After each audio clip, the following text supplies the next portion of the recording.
میں موسیٰ علیہ السلام کی موت کے وقت کا کچھ قصہ بیان کرتی ہوں۔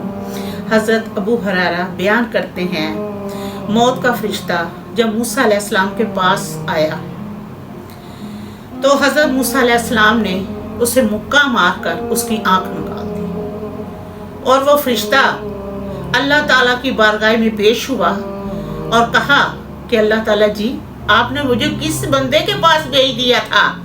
میں اس کے پاس گیا ہوں تو اس نے مکہ مار کر میری آنکھ نکال دی ہے، وہ تو مرنا ہی نہیں چاہتا۔